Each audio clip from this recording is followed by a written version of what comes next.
It's Sabian!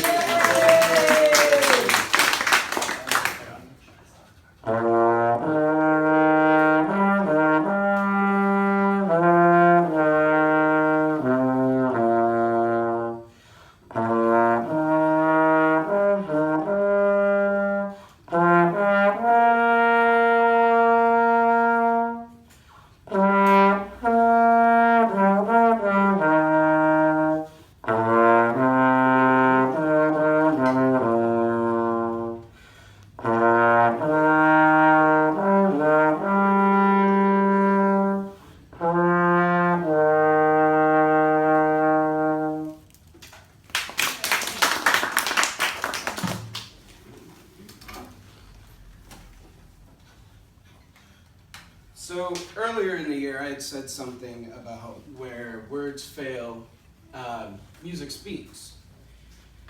Sometimes when we feel down, or sometimes when we feel stressed out, as you saw when I performed, you could tell I was a little nervous. You could hear it in the sound. Before I performed, I was a little nervous. This happens to you guys as well. You may not realize it because you just go to your music and that's it. You don't realize what it's actually doing to you, but yet it gives you a chance to show your true emotion. It gives you a chance to kind of just de-stress. When people, for instance, lift weights, they like to listen to rock and that's what they like to listen to because it kind of just gets them that adrenaline. When people are sad, we obviously listen to sad music. It's the life. So, how is this going to relate to the topic that I'm going to talk about, which is STEM classes versus STEAM classes? STEM classes is science, technology, engineering, and mathematics.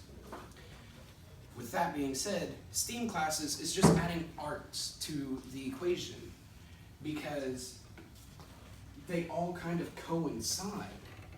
But here's the problem, there's a versus between the two when there shouldn't be. So why should you guys care? Well, because if there was no art, there would be no movies. We wouldn't have Titanic. We wouldn't have any of the silent films, like Phantom of the Opera. We wouldn't have La La Land or whatever you guys like to watch. We wouldn't have the music that we would listen to, like Luke Bryan or Papa Roach or Linkin Park or anybody like that. We wouldn't have that. We wouldn't have comedians. We wouldn't have the artists that we like. So, what's the real problem, though? The real problem is that No Child Left Behind kind of killed the arts program. To summarize Wikipedia's definition of the No Child Left Behind Act, it is an act that the Bush administration pushed through that allowed lower income students the ability to succeed. That's the good part. But before this expectation had to be met, the schools had to use an assessment.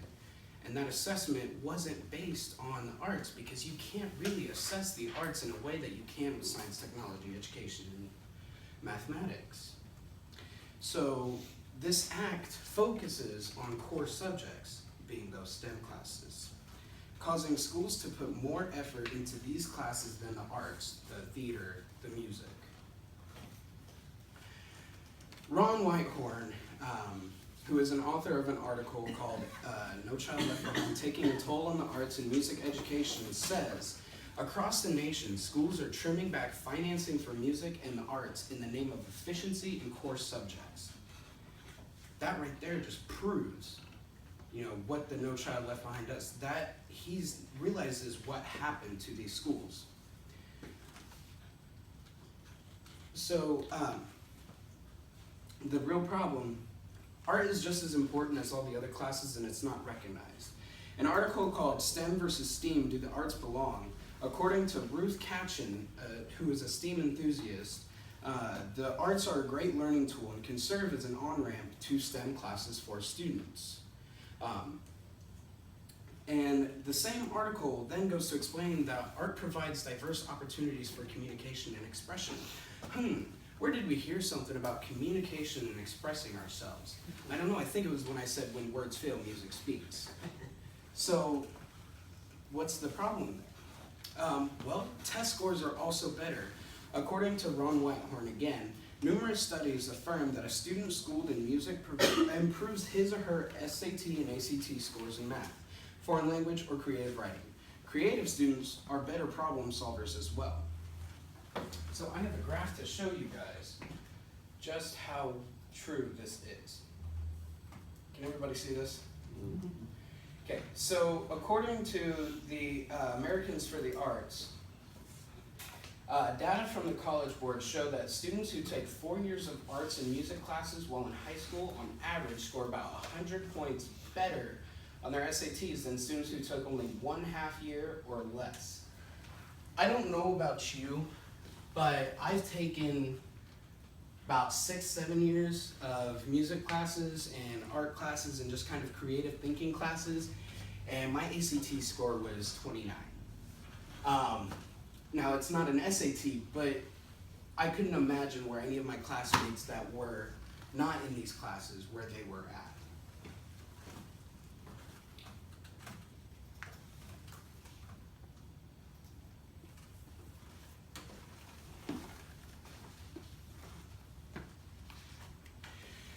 So Greg Stelluto is kind of an important person. He's the director of the Peoria Symphony Orchestra here in Illinois, which is fun because I didn't even know that Peoria had one. I knew we had the Chicago, but hey. But his story is that he believes as a nation, we have succumbed to the issue of arts funding down to us and them being Democrats and Republicans. President Nixon significantly increased funding for the NEA. He went against the grain of his party. If those artists aren't working, they're not paying local, state, or federal taxes, which then makes it necessary to cut more. Let me just kind of break that down just a little bit so it's a little easier to understand. Republicans are the people that don't believe in the idea of arts. They don't like it because they feel like it's not going to benefit us in any way. Democrats are the ones that, they're like, it's a way that we're getting income because comedians have to pay their producers have to pay the companies, and it's just a big cycle. But if we take away the arts and if we cut arts out of the schools, then how are those teachers going to be paying taxes? Because the schools have to pay somebody to teach that, do they not? So visualize this. Rose, if you didn't have art, what do you think you'd be? Where do you think you would be as far as your interests and stuff? No idea. Who likes to write in here at all? Where do you guys think you would be? Because I'm sure that if you feel tough, you have to write a little bit, do you not? Just so that we can kind of get your emotions out. Who listens to music? What are you guys' some favorite artists? What's your favorite artist? Mine? I don't particularly have one. Ben? I like Bon Jovi. Bon Jovi, Sam?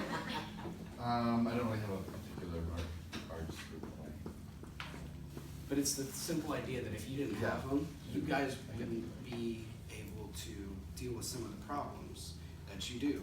If we didn't have them, we'd still be listening to or looking at Charlie Chaplin and Uno Neal silent movies, which even then they had to have art somehow. So what can we do? The author of the article, STEAM versus STEM, What's Better, Janelle Cox states, STEAM education is just too new right now. But the students of today need to be able to solve problems of tomorrow. So we have to advocate, make it aware that arts allow for better students when it comes to scores and thinking. Arts don't have to start over, they just have to work with STEM courses. Anne Jolly states, through industrial design, students can improve the appearance, design, and usability of a product created during a STEM project. Persuasive writing and creative writing could be more integrated. As students brainstorm solutions, encourage them to adopt a playful, innovative, and artistic approach. Calling on their artistic brain can help them to generate more creative and innovative thinking. So picture this last thing. If a scientist who never took any form of liberal arts or humanities always followed the book but could never find a cure, he'd give up. So we'll call him Scientist A. Scientist B is the scientist who did take art programs and has a little more of an open mind. He looks at the problem from a different perspective and finds a solution. But why? Why did he find a solution and the other one didn't? This is because scientist B thought outside of the box. See, we are always told to think outside of the box, but what if we couldn't? What if our means of creativity were taken away? Then we would be trapped in that box. We wouldn't be able to look at things from a different perspective. So who do you want to be? Scientist A or scientist B?